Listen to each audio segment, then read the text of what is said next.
Hey, what's going on everybody? Buddy Lee here. Welcome to today's video, and today we're going to be messing with that Dodge that I just bought a few weeks ago.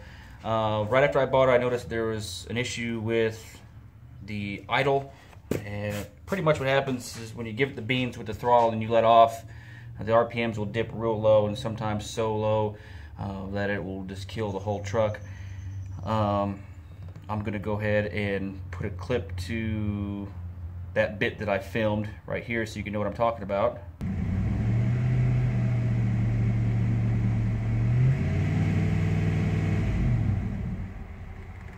There we go, there's a good example of it right there.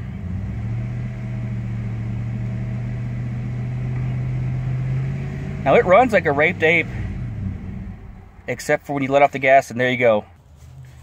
So in this video, we are going to be replacing the idle air control valve and cleaning out the throttle body. So I have replacement throttle body gasket right here. I didn't want to fool with cleaning the idle air control valve because I'm not really sure of how they're made up or how they work. And for as cheap as it was online, for as cheap as how any of these parts are for that truck online, I just said to hell with it, I'll go ahead and buy it. Now, I originally started to go through Rock Auto for parts, and their prices were good, but their shipping was expensive, so I just copy and pasted the part number over to Amazon, and it ended up working out a lot better. So I think the gasket for this, and this will fit the, let's see, this is a Fel Pro, part number 60958-1. It fits Jeep Eagle V6 V8, the 238, 318, 360 cubic inch engines from 92 to 95. So 92 to 95. I already have a feeling they packed it the wrong box because I have a 96. We'll see. Anyway, and also I got the idle air control valve. I went ahead and replaced that, and that was, I'm gonna pull the receipt out and tell you how much I paid for it. $26.56. So that's what we're going to replace on the truck today. First thing we need to do is take care of this air box. Now, right there is a band clamp thing. You can either use a 5/16 or a flathead to loosen up that band. We're going to loosen that up and pull this crap off here.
Looks like you got a breather hose too that goes from the driver's side valve cover to the back of this air box.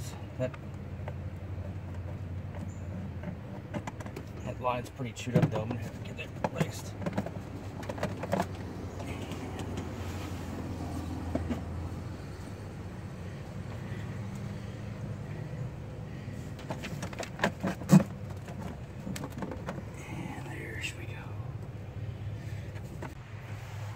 Next, we need to remove these cables. You have 3 of them. You have this one right here, which goes for your transmission.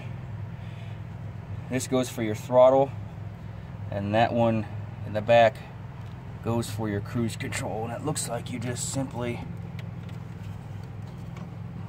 pull up and slide it off. With the 3 cables off, it should look something like this. The biggest one that I would say is kind of a pain in the butt is to get the one for the cruise control. But just flip that up and it'll give you some leverage. Now we need to remove the bracket for the cables from the throttle body itself and set that aside. It's going to be 8mm, I think. Let me double check. Yep, it's going to be an 8mm, and you've got 3 of them. You got one there, one there, and then one right there. Along with, we're also going to remove this vacuum tube right here. All right. Now, if you hear a little bit of commentary, I got my wonderful little daughter out here to supervise and make sure I don't break anything. Hey, my name is Isabella. Her name's Isabella. Now, man, I miss the days where engine compartments were this big and open to work in.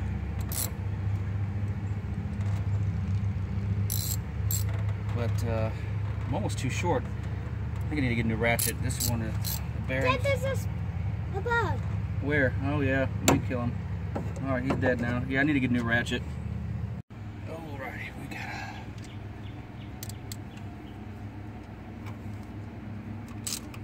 Oh, what's the handprint? It's so cute. A handprint? Yep. Yeah. Cute little handprint. Now I just swapped it off. See? That Uh-huh. looks like a heart. That looks like a heart, yep.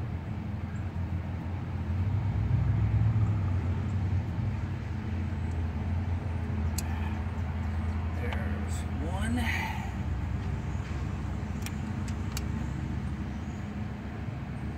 I'm starting to get tired.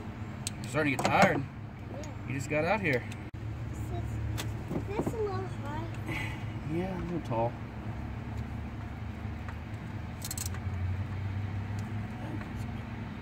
No, the tires Yeah. are tall. Yep. Actually, get rid of that. Yeah, my hands are starting to hurt. It's starting to hurt. Yeah. Okay. Let me help you down. Yeah. Whew. All right. They're Starting to hurt. Let me help you down. Why don't you go inside the air conditioning Yeah. or go run around and play? All right, go play. Wow. Why?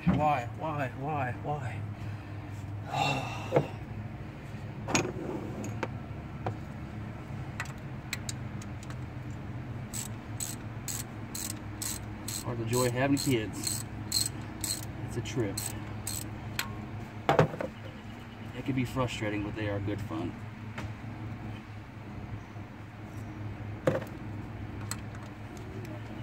And number 3.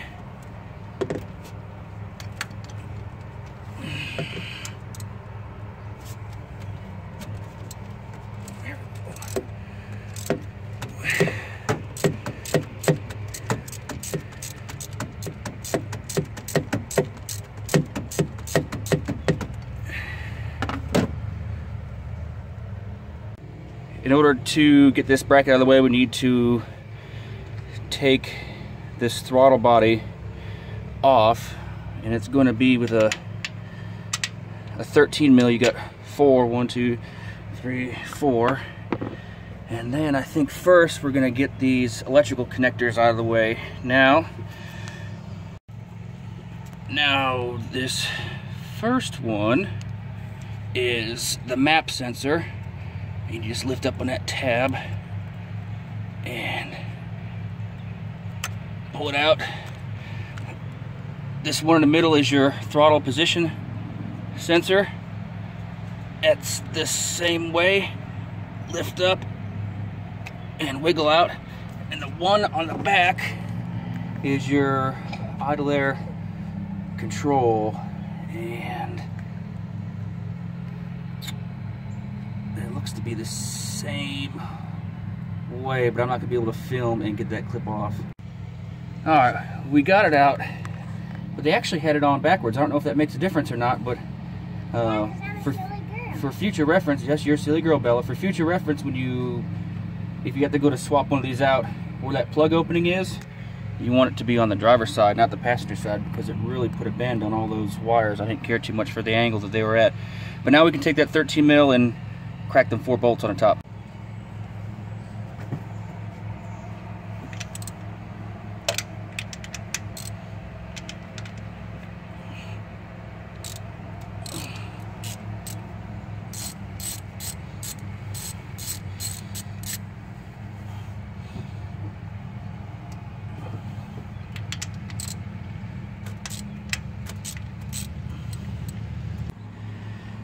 It wasn't too bad. It actually just came right off. I was expecting it to put up a little bit of a fight, but we got it off. We're going to go in the shed and take off these sensors and electrical components. That way we don't damage them with the spray, and get to cleaning the throttle body. Okie doke. Now we need to get these sensors off. You're going to need a T25 Torx. And we're going to start with the throttle position sensor, only because it's the one that's closest to me.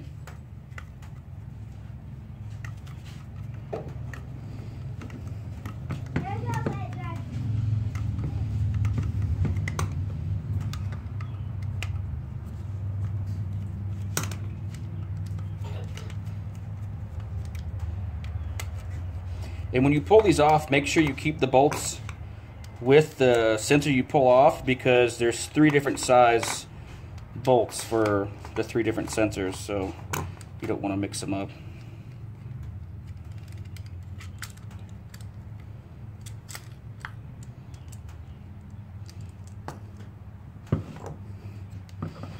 And oh, this map sensor right here, before you start yanking crap off, you have another vacuum line right there that you want to make sure you're careful with. Because out of all these sensors, this is the most expensive one to replace.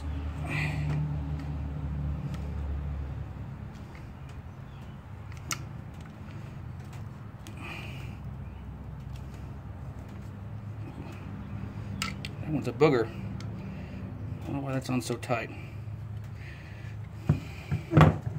Let's go right to the idle air control. If that map sensor is going to give me issues, then we're just going to go ahead and leave that in, because it's really on there tight, and I don't want to strip or break anything out, you know.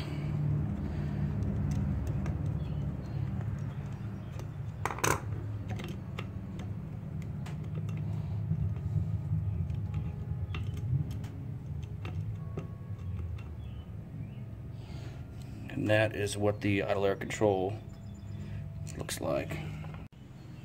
It looks like that map sensor is going to give me some issues pulling it off, so we're just going to leave it on simply because I don't want to break or strip anything, and I don't have a replacement for that. I just bought a replacement for the idle air control. So we got the other sensors off, and here's the old gasket. Now we're just going to get to cleaning this. I just got some tape covering up this map sensor plug and that vacuum line there.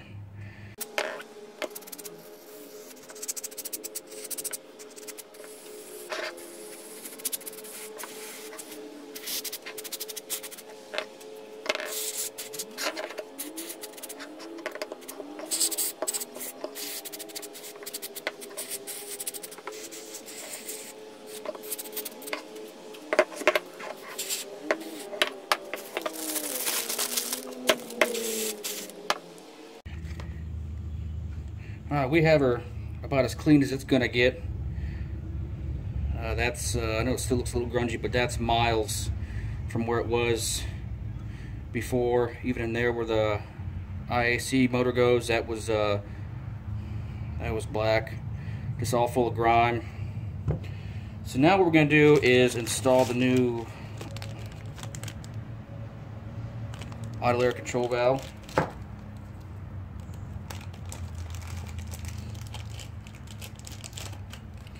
Now when you look at the throttle body, let's see, it's going to be, so this is the front of the truck, there's the back. IAC goes right in the back, and you want to make sure that electrical connector goes facing the driver's side, which would be that way. It just goes right in like that. we'll take our screws that we took off the old one, which again is a T25.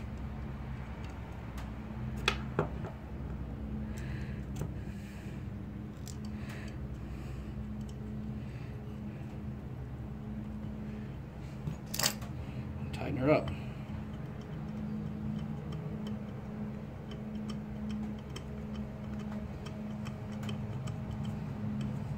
I'm not sure the torque specs, so I'm just going to go snug because that's how it was when I took it off. It took a little bit of force, but not a whole lot of pressure to crack these mounting screws. So we're just going to put them on the same way. Just turn it till it stops. Now this is very important when reinstalling your throttle position sensor. You have this little cog on the inside here that's operated by a spring, and it fits in this little key here. Now you have to kind of put this in a certain way because the throttle body goes hand in hand with this. You need to make sure that that little damn there, and I'm going to try to get it in the camera, fits in like this. That way when you give it throttle, it twists that piece inside that sensor. If you have it in here like this, you just stick it in straight, it's just going to sit here and spin, and you're going to get a trouble code. So you need to make sure it goes in like that. That way it catches those teeth. So when you put it in, first off, you want to make sure that connector is facing the top. You kind of want to install it at the 2 or 3 o'clock position, and then just twist it into place. And you'll know if you have it because you can sit here and twist it, and the spring will bring it back. Then we'll just take our 2 screws that we kept and screw it back into place. Again, I don't know the torque specs. I'm just going to tighten it until it stops. There we go. So everything's cleaned up and reassembled. We're going to get our gasket, which, looking at it on the box, I thought they kind of screwed up because it does say for 92 through 95, so I may or may not have gotten the wrong one, even though when I was on Amazon it does say this does fit your vehicle when I have it set up for a 96 Dodge Ram 5.2 liter. On the bottom, that bottom piece is kind of shaped funny, so you're going to want to, you know, try to even it up, but it's going to look kind of weird.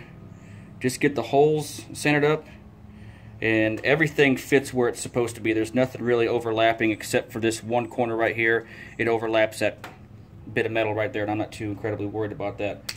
I put 2 bolts through the holes on top of the throttle body to help line up the gasket, and I did it in the front. I guess it doesn't really matter which one you use. And I got that one started. Now I'm just trying to get these threads started. I probably should have, and I would encourage cleaning the threads off of those bolt threads, but that's our next step right now, is getting all 4 of those 13 mil bolts put in place.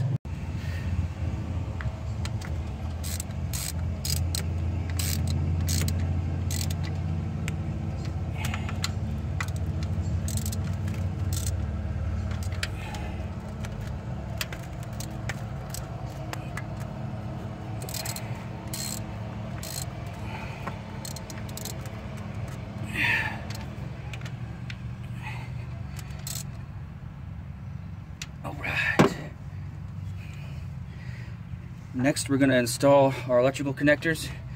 You have this one up front for your map sensor.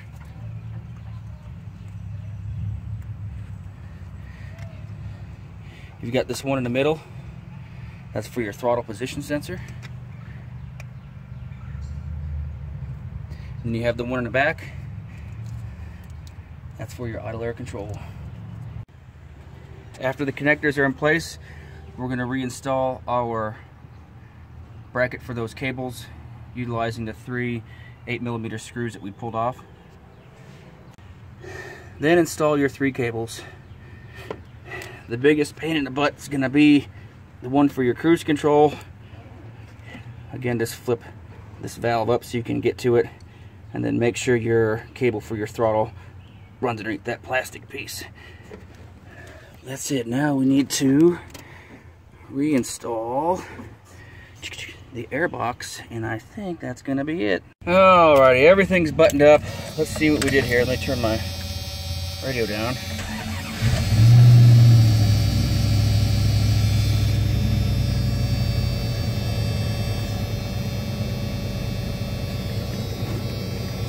Uh-oh. Shut up, truck.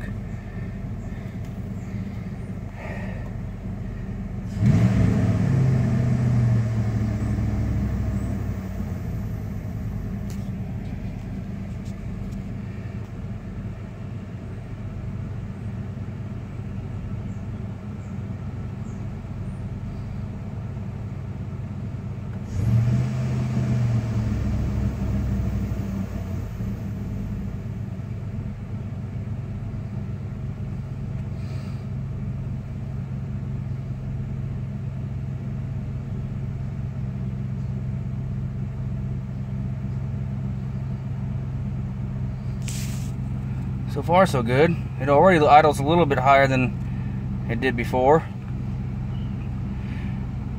But I don't know if you've seen in the video, usually I've noticed every throttle body, when you pull it off, you have the butterfly valves. If you spray shit inside of it, you should have enough of a gap to where it'll leak down and out the bottom of it. Well, this one, if you just sprayed inside of the each of the chambers, I guess you will, it just plumb filled up full of carb fluid. So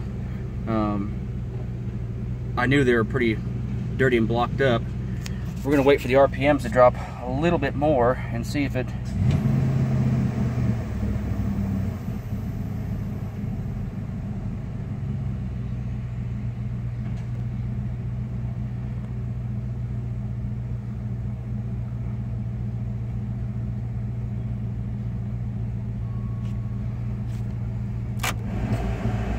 AC in this mother. Let me tell you what, it is uncomfortably warm today.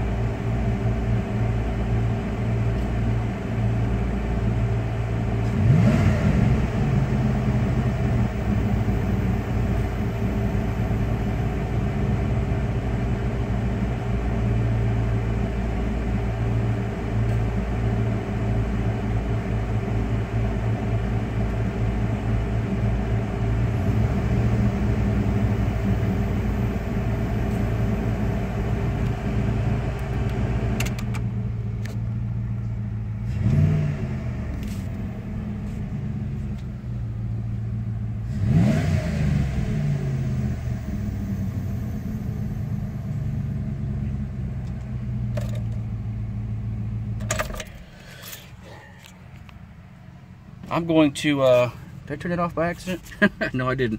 I'm going to go ahead and call that a success. We got that idling issue, not really the idling issue, but when you let off the gas, the RPMs will drop so low from the butterfly valves, I'm assuming being so dirty that it suffocates itself and just shuts the whole truck off. I'm really happy with it, so now I actually feel really comfortable with driving it instead of having to play with the brake and the throttle, and when it shuts off, having to shift the thing into neutral and start it back up again all the time. So I'm happy with it. I hope this video helped you out if you own one of these types of trucks and you're having issues with it.